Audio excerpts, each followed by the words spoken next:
আমি প্রত্যেকটা ঘটনা লিপিবদ্ধ করে রেখেছি এই কারণে, আজকের দ্বারা নতুন ছাত্রছাত্রী বা যুবক যুবতী তারা অনেকেই বামফ্রন্ট সরকারের টর্চারের কথা জানেন না। আজকে ত্রিপুরায় যেমন কেউ গেলে তাকে মারা হচ্ছে, তার গাড়ি জ্বালিয়ে দেওয়া হচ্ছে, তাকে জেলে পুরে দেওয়া হচ্ছে, এমনকি সাংবাদিকরা পর্যন্ত নিশ্চিন্ত নয়। বাংলা এর থেকে অনেক বেশি অ্যাট্রসিটিস আমরা ফেস করেছি, এবং আমাদের মতো একটা পলিটিক্যাল পার্টি আজ ভারতবর্ষে নেই যে গর্ব করে বলতে পারে আমরা লড়াইয়ের মধ্যে থেকে উঠে এসেছি, আমরা সংগ্রামের মধ্যে থেকে উঠে এসেছি। তৃণমূলের আরেক নাম সংগ্রাম, সংগ্রাম। তৃণমূলের আরেক নাম আন্দোলন। তৃণমূল মুখে নয় কাজে বিশ্বাস করে। স্বামী বিবেকানন্দের কথা, পিওরিটি, পার্সিভিয়ারেন্স এবং পেশেন্স, এই কথাগুলো বিশ্বাস করে। তৃণমূল কংগ্রেস বিশ্বাস করে স্বামী বিবেকানন্দের ভাষায়, face the brutes, don't bow down your head. একবার যদি হারো বারবার দাঁড়াও, এবং বারবার দাঁড়িয়ে রুখে দাঁড়াও, তুমি জিতবেই, তুমি জিতবেই। তুমি বিজেপিকে হাঁটাতে পারবে।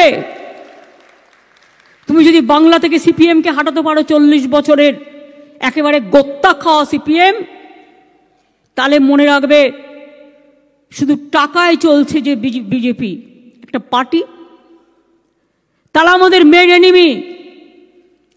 আমার তো দুঃখ যে কংগ্রেস পার্টিটা মেঘালয়ে বিজেপির হয়ে ভোট করে দেয়, চণ্ডীগড়ে বিজেপির হয়ে ভোট করে দেয়। আমরা চেয়েছিলাম যারা বিজেপি বিরোধী ফ্রন্ট তারা একটা জায়গায় আসুক, কিন্তু যদি কেউ না শোনে, অহংকার নিয়ে বসে থাকে, তাহলে মনে রাখবেন সেখানে আমায় পথ দেখায় কবিগুরু রবীন্দ্রনাথ ঠাকুর, যদি তোর ডাক শুনে কেউ না আসে তবে একলা চলো রে। একলা চলতে চলতেই সবাইকে একটা একটা করে ফুল গাঁথতে গাঁথতে মালার মতো গেঁথে নেব। চিন্তা করবেন না সারা ভারতবর্ষটাকে। লড়তে তো হবে, লড়াই করতে তো হবে। আগের দিনে রাজনৈতিক দল তৈরি হতো কেন?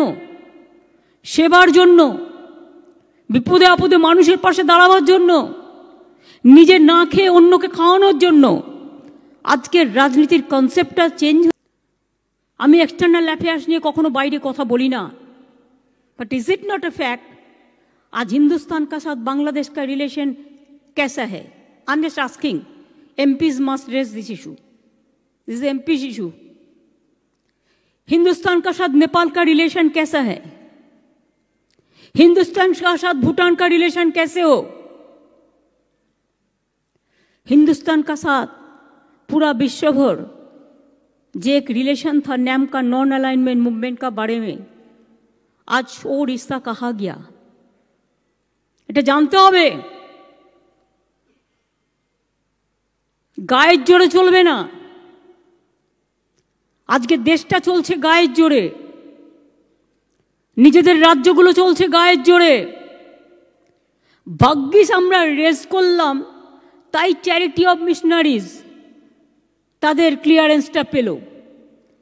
এমনকি চ্যারিটি অফ মিশনারিজের অ্যাকাউন্টও বন্ধ করে দেওয়া হয়েছিল। এই পরিস্থিতি কেরালায় চ্যানেলও বন্ধ করে দেওয়া হয়েছে, উত্তরপ্রদেশে সাংবাদিকদেরও পিটিয়ে মারা হয়েছে। আর বাংলায় কিন্তু এসব হয় না। বাংলার একটা নিজস্ব সংস্কৃতি আছে, একটা সভ্যতা আছে, একটা সম্প্রীতি আছে। আজও গর্ব করে আমরা বলি, বাংলা না থাকলে দেশ স্বাধীন হতো না, বাংলা না থাকলে জাগরণ হতো না, বাংলা না থাকলে গান্ধীজি, নেতাজি, রবীন্দ্রনাথ ঠাকুরের যে সুন্দর যোগাযোগ সেটা হতো না।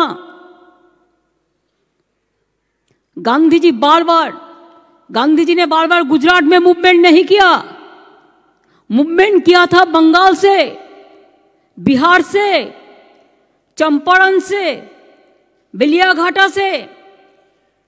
गांधी जी का जितना भी मूवमेंट हुआ ज्यादा से ज्यादा, तब কাহা থে লোক? আজকে ইতিহাস ভুলিয়ে দিচ্ছে, ভূগোল ভুলিয়ে দিচ্ছে, দেশের পরম্পরা নষ্ট করে দিচ্ছে, দেশের হেরিটেজ নষ্ট করে দিচ্ছে। 100 দিনের কাজের টাকা কমিয়ে দিয়েছে। Can you imagine? গরিব লোকগুলো 100 দিনের কাজ করে, পরিবর্তে কটা মাত্র টাকা পায়, তাই দিয়ে সংসার চালায়। কমাতে কমাতে কমাতে কমাতে এমন করে দিয়েছে, এবারে তো আর বাজেটে টাকাই নেই। বিজেপি গভর্নমেন্টের দেশে কেউ প্রতিবাদ করে না বলে, I am sorry to say, nobody is protesting. ওই রকম প্রোটেস্ট নয় যে আমাকে ঘেউ ঘেউ করলো, আমি ভয় পালিয়ে গেলাম। আমি ওই রকম প্রোটেস্ট চাই, তুমি ঘেউ ঘেউ করবে, আমি তোমার ঘেউ ঘেউ পাল্টা ঘেউ ঘেউ করে আমি দেখাবো কোনটা সরল আর কোনটা শক্ত। বলবার কেউ নেই। পিএম কেয়ার্স কোটি কোটি টাকা তুলে নিল, ক্যাগে আসবে না, ক্যাগ সেটা কাউন্ট করবে না। সিএসআর এর টাকাও সব নিয়ে নিয়েছে, তার মধ্যে গভর্নমেন্ট এমপ্লয়িজের টাকা নিয়ে নিয়েছে। কয়েক লাখ কোটি টাকা তুলে নিয়ে বসে আছে গভর্নমেন্টের সব টাকা। টাকা ছাড়া আর কিচ্ছু নেই। টাকা, ইডি আর সিবিআই। বিজেপির 3 রত্ন, ইডি, সিবিআই আর অর্থ, আর বাদবাকিটা সব অনর্থ। এরাই হচ্ছে বিজেপির রত্ন, মুক্তোর মালা, হীরের মালা। এই দিয়ে কখনো দেশ চলতে পারে না।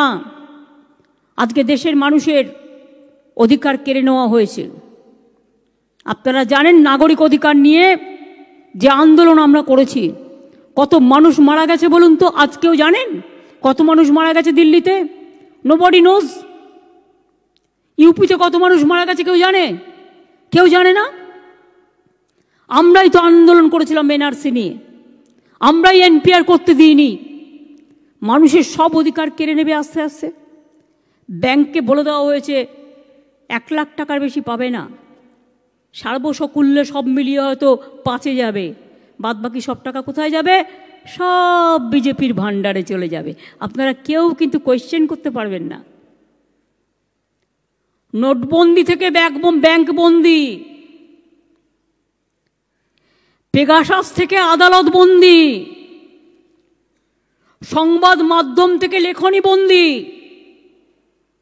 সবটাই বন্দি করে দিয়েছে। মানুষের প্রতিবাদ করার জায়গাটা হারিয়ে যাচ্ছে। তাই আজকে আমি চাই সেই উত্তাল জনসমুদ্র, উত্তল ছাত্র যৌবন। কোথায় সে শ্রমিক আন্দোলন? রেল থেকে সেল সব বিক্রি করে দিচ্ছে। কোথায় থাকবে শ্রমিকরা? কি খাবে, কি করবে? ব্যাংকিং সেক্টর যদি চলে যায়, রেল সেক্টর চলে যায়, কোথায় যাবে মানুষরা? আজকে মনে রাখবেন, খুব খারাপ দিন আসছে, অলরেডি এসে গেছে। কোভিডের নামে দোহাই দিয়ে কোভিড করছে, আর কখনো একটা পুলমা করছে, করে ইলেকশনটা পার করে নিচ্ছে। আর তারপরের ঘটনা তো আপনারা সবাই জানেন। আসল রহস্যটা তো একদিন না একদিন বেরোবেই।